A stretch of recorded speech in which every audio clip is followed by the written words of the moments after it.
एका सद्गुरूशिवाय भगवंताच्या स्वरूपाची प्राप्ती दुसरा कोणी करून देऊ शकत नाही. आज आपल्या घराण्याचा उद्धार करणारे देवर्षी नारद महाराज आहे. त्यांनाच हे कार्य सांगावं लागेल की जा माझ्या आईबाबांना माझ्या स्वरूपाचं वर्णन करू शकत.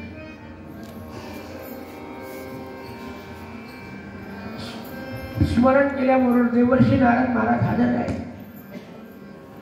देवा आठवण केली हो.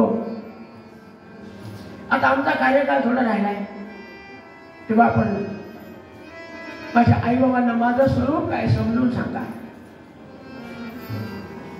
त्यांना रडत ठेवून मी जाणं बरोबर नाही होणार. त्यांना समजलं पाहिजे मी कोण आहे. न जायते म्रियते वा कदाचित्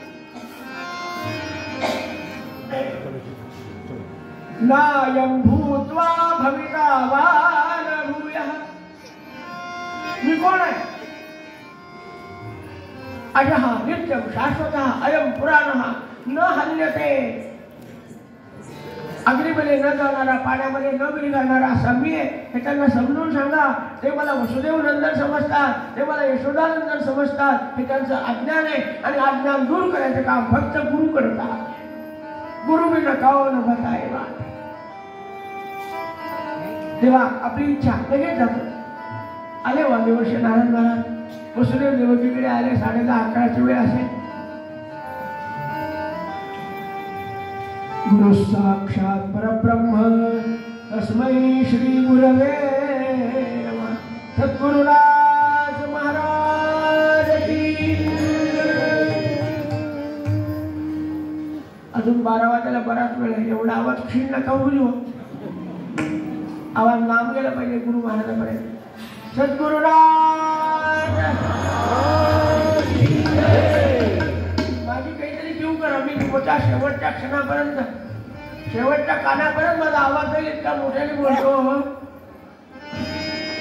सद्गुरुराज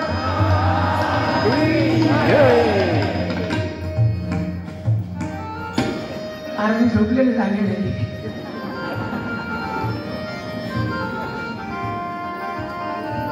स्वागतम सुस्वागतम. नारदांचं स्वागत केलं, पूजा केली, पायावर नमस्कार नमस्कार केला. आज भगवान गोपाळकृष्णाच्या प्रेरणेनं आमच्या वसुदेवजीला देवकीच्या मनामध्ये एक भाव आला की आपण गुरुला काहीतरी प्रश्न विचारला पाहिजे. आणि प्रश्न विचारण्यासाठी काय करावं लागतं. तद्विधी प्रणिपातेन परिप्रश्नेन सेवया मग उपदेक्षन्ति ते ज्ञानम ज्ञानिनः तत्त्वदर्शिनः. पूजा केली, नमस्कार केला. नारदा एक प्रश्न विचारू. यथा भगवता ब्रह्मन्. महाराज आपलं सर्वत्र सारखं संचरण चालू असतं.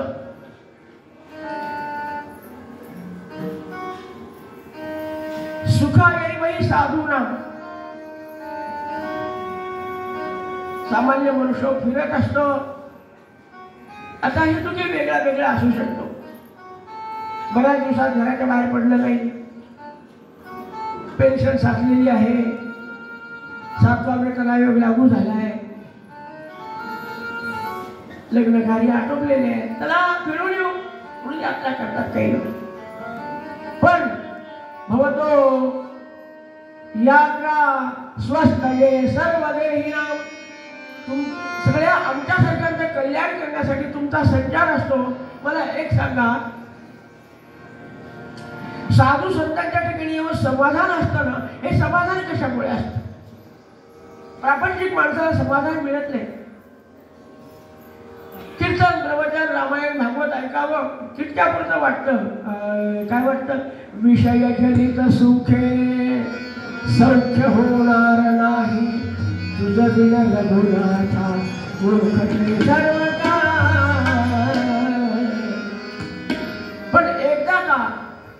निरूपणी हे सद्वृत्ती होते आणि स्थळत्याग होताची सभेची जाते.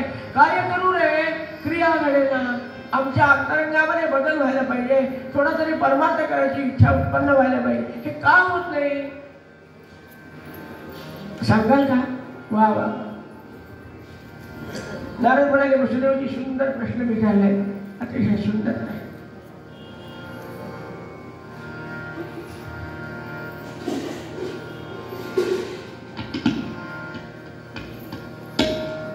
अशा प्रकारचा प्रश्न बरं का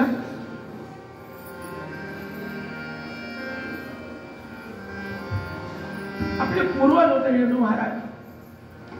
त्या यदू महाराजांनी प्रश्न विचारलेला.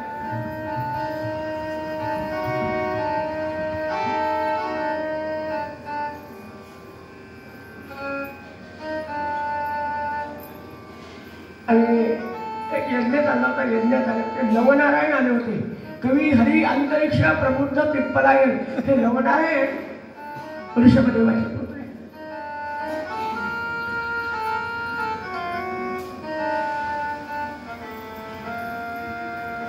त्यांनी असाच प्रश्न विचारला होता. कोणता? दुर्लभो मानुषो देहो देहिना क्षणभंगुरः तत्रापि दुर्लभं मन्ये वैकुंठ प्रिय दर्शनम.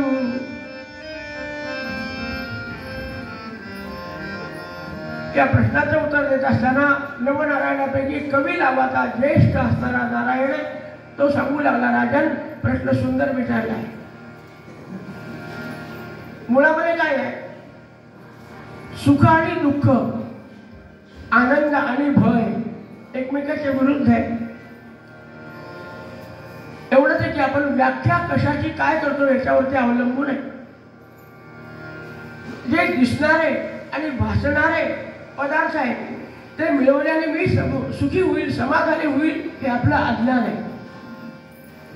अशी वस्तू मिळवली पाहिजे की या जगामध्ये दिसत नाही, गुरुनं दाखवल्याशिवाय सापडत नाही. अशी जी वस्तू आहे तिला आत्मवस्तू म्हणतात. आणि ही आत्मवस्तू दुसरी काही कुठे नसून आपल्या अंतःकरणात आहे. आपला जीवात्मा जो आहे ना, त्याच्यावरचं जे कवच आहे त्याचं नाव आहे देह. आपला 12व्या दिवशी 14व्या दिवशी नाव ठेवतात ना, ते नाव आत्म्याला नाही ठेवत. कशाला ठेवतात? ते जीवाला देहाला ठेवतात. आत्म्याला नावच नाही, आत्म्याला लिंग नाही. पुरुषाचा आत्मा आणि स्त्रियांची आत्मी असते का? आत्म्याला लिंग नाही, आत्म्याला वय नाही, आत्म्याला सुख नाही, दुःख नाही. अनन्य असतो, आनंदीच असतो मुळामध्ये. पण आपण काय समजतो? त्याचा आणि देहाचा जवळचा संबंध मी देह समजतो. आता मी देह समजल्याने पंचायत काय होती? आपण थोडा विचार करावा. व्यवहार करताना आपण जेव्हा बोलतो ना तेव्हा मी देह नाही असा भाव असतो. समजा डोळा दुखायला लागला, आपण काय म्हणतो? कालपासून माझा डोळा दुखतोय, कालपासून माझा पाय उचलला जात नाही, कालपासून माझ्या पाठीला कळ लागते. हात असतो तो मीचा हात नसतो. कोणाचा असतो? देहाचा. डोळा कोणाचा? देहाचा. म्हणजे तू कोण आहेस? तू देह आहे असं समजतो. ही तुझं खरा अर्थ आहे. मी देह नाही आहे. देह हे कवच आहे. जसं आपण कपडे घालतो त्याला सदरा घालतो. सदऱ्याला काय म्हणतात जुन्या भाषेमध्ये? अंगरखा. मराठीत त्याचं काय विश्लेषण आहे? अंगाचं रक्षण करणारा तो अंगरखा. पण एखाद्या वेळेला आपण हा अंगरखा काढून ठेवला, जोरात हवा सुटली, खाली दिवा लावलेला होता ओळून ठेवलेला, दिवा कुंडीचा सदरा निघाला, खाली पडला, सदरा जळाला, मला चटका बसतो का? का बसत नाही? सदरा वेगळा आणि मी वेगळा. तसा देह माझा म्हणतो. देहाला चटका बसला तर मला बसावा का? पण बसल्यासारखं वाटतो का? मी माझ्या देहाला मी समजतो. मी वेगळा आहे, आत्मा वेगळा आहे. देहाची उत्पत्ती पंचमहाभूतापासून आहे आणि आत्म्याची उत्पत्ती जीवो ब्रह्मैव नापरः, तो परमात्माचा अंश आहे.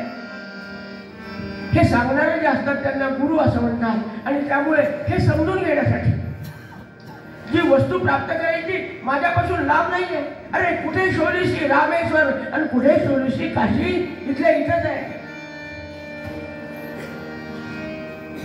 तस्मात् गुरुं प्रपद्येत जिज्ञासु श्रेय उत्तमं शाब्दे परे च निष्णातं ब्रह्मण्युपसमाश्रयः. तस्मात् या सगळ्या कारणावरून गुरुं प्रपद्येत, प्रत्येक जीवाने गुरुला शरण गेलं पाहिजे. गुरुची ताकद आहे. मूळ स्वरूप समजावून सांगतात. पुस्तक वाचून समजत नाही. ज्ञानी होता येतं, पांडित्य बोलता येतं, पण तो सुखी नाही होऊ शकत. त्याला गुरुची शरणागती स्वीकारावी लागते. किती उदाहरण आपल्याकडे अलीकडचे पाहिजे असले. ज्ञानेश्वर महाराजांनी कोणाला मानलं होतं गुरु? ज्ञानदेव म्हणे तरलो, ज्ञानदेव म्हणे तरलो, आता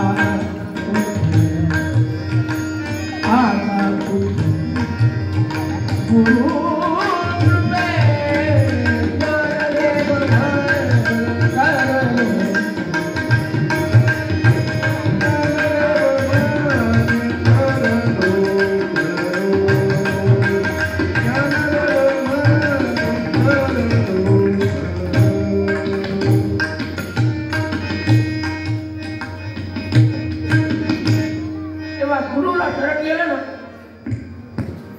एवढे गुरु अधिकारी असावे. कसे असावे?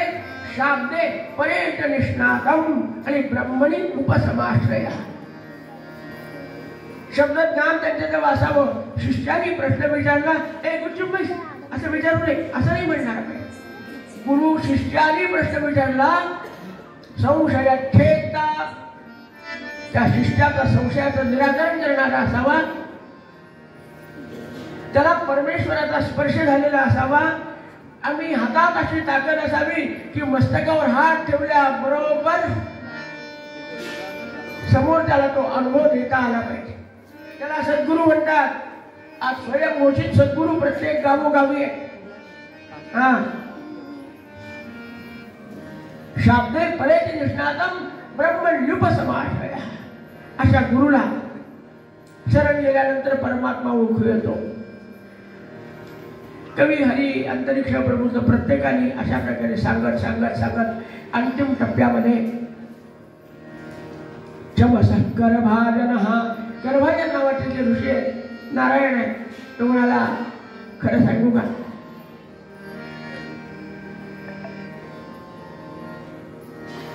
देहावर संस्कार केले ना करावे लागतात. कशाचे? साधनेचे. म्हणजे मी स्थूल देह नव्हे, मी सूक्ष्म देह नव्हे, मी कारण देह नव्हे, मी महाकारण देह नव्हे, मी त्याच्याही पलीकडचा परमेश्वराचा अंश आहे. हे लक्षात येण्यासाठी काही साधना करावी लागते. ते साधना गुरुनी सांगितलेली साधना करावी. आपण खरोखर फार भाग्यवान आहोत. समर्थ रामदास स्वामीपासून, ब्रह्मचैतन्य महाराजापासून, आनंद सागरापासून, रामानंदापासून, प्रल्हाद, जी साधना करायची ती त्यांनी केली. तुम्हाला आम्हाला कधी सांगत नाही ते. जा हरिद्वाराला जा, तुम्ही जा नर्मदेच्या काठी, तुम्ही जा गंगेच्या काठी. नाही, त्यांनी करून ठेवली साधना. आता फक्त या रे अवघे, या रे अवघे,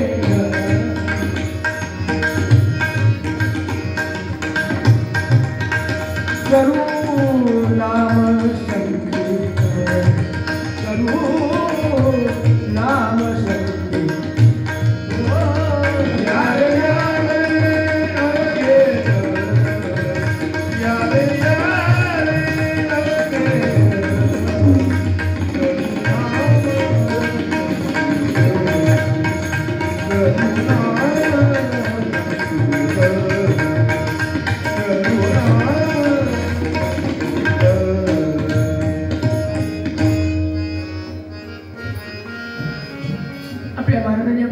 सोपं सोपं करून सांगितलं. नामस्मरे निरंतर ते जाणावे पुण्य शरीर महादोषांचे गिरीवर राम. गुरुला शरण जावं, त्यांनी सांगितलेली साधना करावी, त्यामध्ये कल्याण. वसुदेवजी म्हणाले, आमचे देवर्षी नारद महाराज म्हणाले, वसुदेवा तो भाव तुमचा माझ्या बाबतीतला आहे का? जो गुरुच्या प्रति भाव असा तो तुमचा आहे का? महाराज त्यामुळेच आपली पूजा केली, आपल्या पायावर डोकं अर्पण केलंय, की आपण सांगाल तसं करू. मग सांगतो जेवढं लक्षात ठेवा, तुम्ही ज्याला आपला पुत्र मानता तो पुत्र नसून हा परब्रह्म परमात्मा आहे. कृष्णो न मानुषो देवः परमात्मा सनातन. भगवान गोपाळकृष्ण सनातन परब्रह्म परमात्मा आहे. आणि त्याचं वर्णन करताना काय म्हणाले बाई? तुझं स्थूल म्हणो की सूक्ष्म रे, तुझं स्थूल म्हणो की सूक्ष्म रे, तुला सूक्ष्म एक गोविंद रे, तुला सूक्ष्म एक गोविंद रे, गोविंद रे एक गोविंद रे.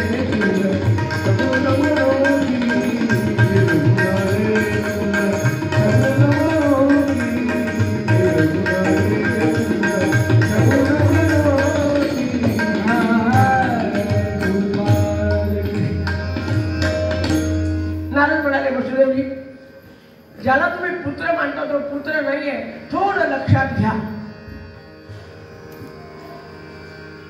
देवकी लक्षात आहे तुझ्या? कारागृहात असताना तुझ्या पोटी परमेश्वराने अवतार घेतला. जन्म नाही, ज्याला जन्म असतो त्याला मृत्यू असतो. भगवंताने अवतार घेतला होता. तुला कोणत्या स्वरूपात दर्शन दिलं? शंखचक्र गदा पद्म. मग शंखचक्र गदा पद्म धारण करणारा मनुष्य असू शकतो का? तो परब्रह्म परमात्मा आहे. पण आपुलकीमुळे आपण